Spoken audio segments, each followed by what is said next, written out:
we're just going to review it. So part 2, picking up from yesterday, we're going to find the x and the y intercepts.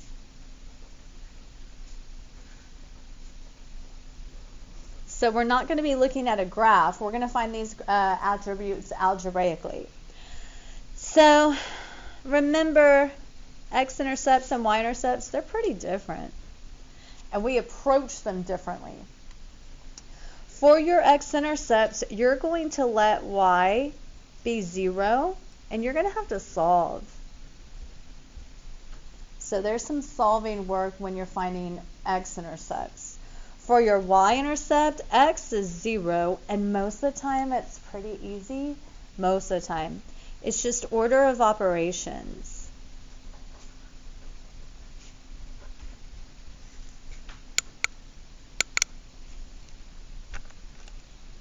There we go. That's a cleaner view almost. Okay.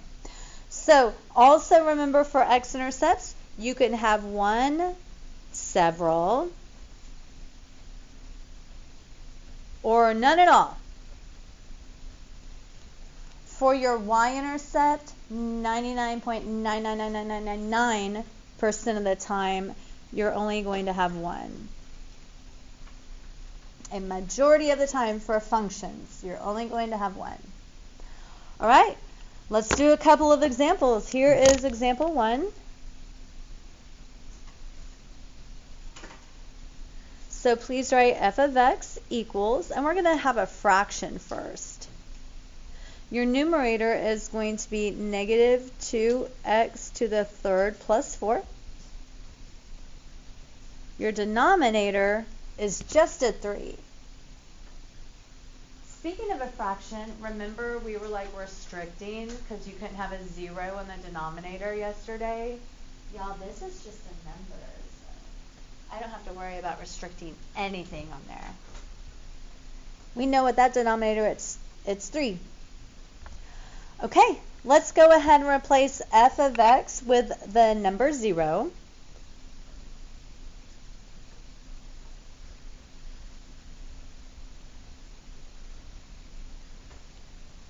All right, so right here on the line of the work, I want to get rid of the fraction. How do we get rid of the fraction?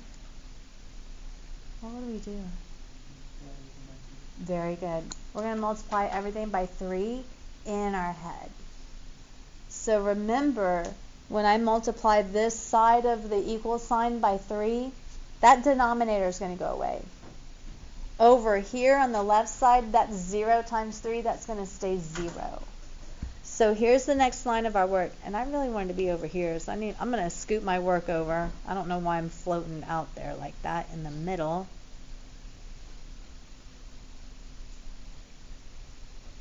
And then you guys know what to do. You're going to subtract 4, move that 4 over. It's going to be negative 4 over here. Then we're going to divide both sides by negative 2. Don't forget a negative divided by a negative is a positive.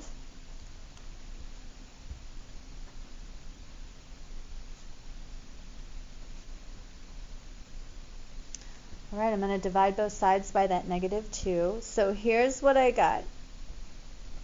I got 2 equals x to the third. So we got to cube root that. We're going to draw the cube root symbol. When we draw a cube root symbol, an odd symbol, y'all, I don't have to worry about plus minus. I only have to worry about plus minus if I'm drawing an even root. So let's just draw the cube root. Don't forget to put a little baby 3 up there in this thing. Got to do it to both sides. So we do have an x-intercept. The x-intercept is the cube root of 2. So remember, x-intercepts are plottable points, guys. You have to write it as an ordered pair. If you do not write your intercepts as an ordered pair, you won't get full credit. So let's go ahead and write the cube root of 2, 0. And then that's it. That's your x-intercept. All right, let's try to find the y-intercept. So I'm going to find the y-intercept over here. I've got plenty of room. Now remember, for the y-intercept, it's so easy. You just let all of the x values be 0. and do your order of operations. So guys, if you notice that first term in the numerator, that wipes out completely. So the y-intercept's just 4/3. Just 4/3. But we do need to write it as ordered pair.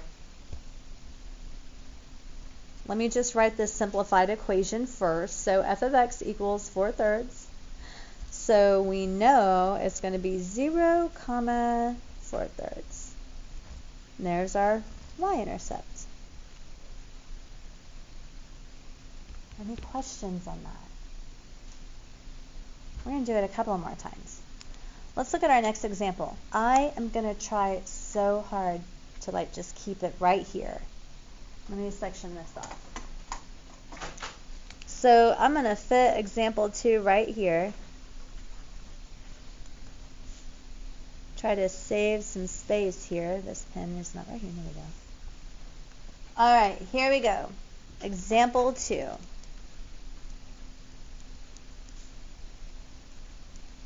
So please write down h of x equals the square root of x squared plus 6. All right, so a square root. Remember, all of my answers have to be real numbers. Greater than 0. It could equal 0, but it has to be real numbers. All right, here we go. X-intercept. For the x-intercept, h of x changes to a 0. Okay, guys. And then what are we going to do to make that square root go away? Square both sides. Remember, 0 squared is just 0. And what happens to the right side? What's the only thing that changes when you square that side? Yeah, just the square root goes away. So when we square both sides, we squared both sides to get rid of the square root symbol. Just the square root symbol goes away.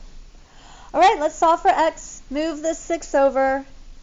It's going to be -6 over here on the left side.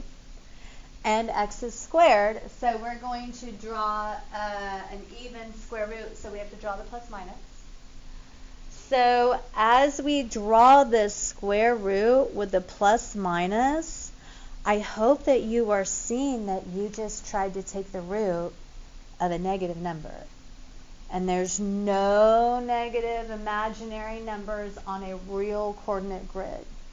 So this graph does not have any x-intercepts.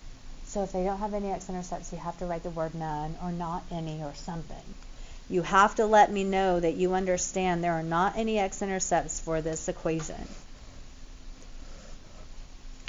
So what that means, and let me just kind of draw a sketch so you can visualize it. Hold on, y'all. My stuff went away. Let me see if I can bring it back.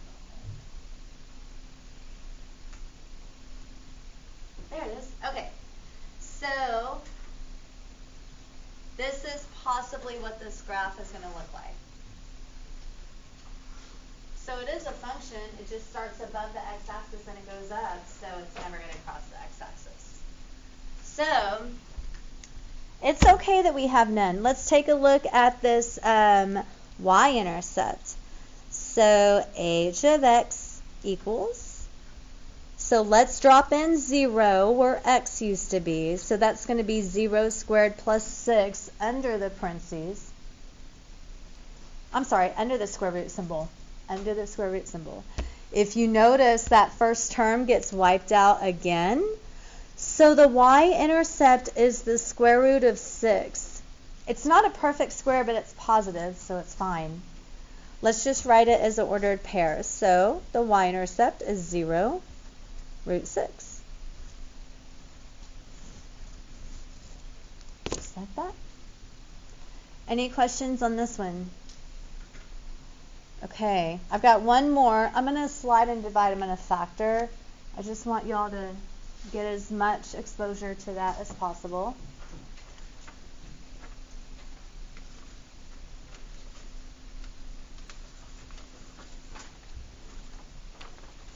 All right.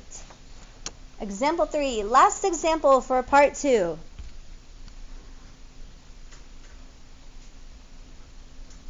call this z of x because that's fun. So this is going to be 6x to the third minus x squared minus 2x. And we're going to find the x and y intercepts.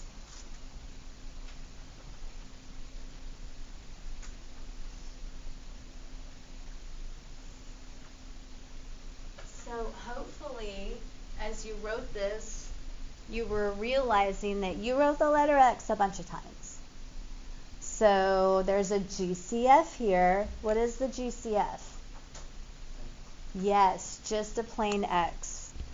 So I'm going to replace z of x with 0. I'm going to go ahead and factor out that x like y'all talked about. So this is going to be 6x squared minus x minus 2. And then, did I tell y'all about what happens to the graph when we factor out just the x yesterday? I didn't, because you would know. This is super important. And it's not written anywhere, so you got to listen. Anytime, every single time, you factor out a GCF of an x, and it can have an exponent. It can have an exponent, that's fine. But it can't be like x plus 6 or like x minus 2. A single x with an exponent, great. Every single time that happens, the graph goes to the origin.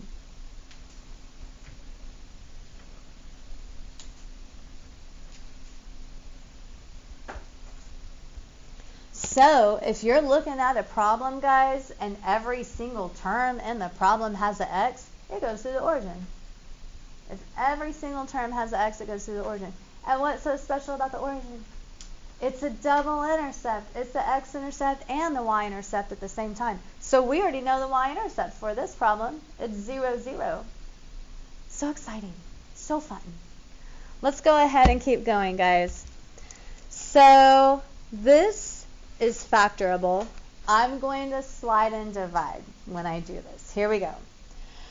So I'm going to take this 6. I'm going to slide it over there in my head and multiply it by a negative 2. What is 6 times negative 2? Come on, guys. Play my game. Thank you so much for playing with me. I'm going to put negative 12 down here. The middle term, I never mess with the middle term. It never changes. The middle term is a negative x, negative 1. So I'm going to put a negative 1 up here. Did I do this with y'all yesterday? Okay. So the magic numbers that multiply to a negative 12 but combine to a negative 1 are negative 4 and positive 3. And remember, I have them floating at the top on the sides. So negative 4 and positive 3 are going to fit that. They multiply to a negative 12, add up to a negative 1. And then I'm sliding and dividing, so I got to go back and divide by what I slid. And then, guys, you got to simplify everything in pre-cal. There's never nothing we do not simplify. So this negative 4 over 6, y'all, that's negative 2/3. This fraction simplifies to negative 2/3. And remember, for the fraction, whatever is on the bottom goes first. So if this negative 2 over 3, then the 3 goes first, then the negative 2 goes after that. And then 3 over 6, that's 1/2. So the 2 on the bottom is going to go first. So this is 2x plus 1 because the fraction was positive. So, all right, we've completely factored everything. I'm just going to write all my factors together. Don't forget about that letter x. It is so important. Okay, time to set everything equal to 0 and solve. So right here, x equals 0. That means it goes to the origin. We already knew that because they all had x's. Let's set each one of these equal to 0 and just solve for x.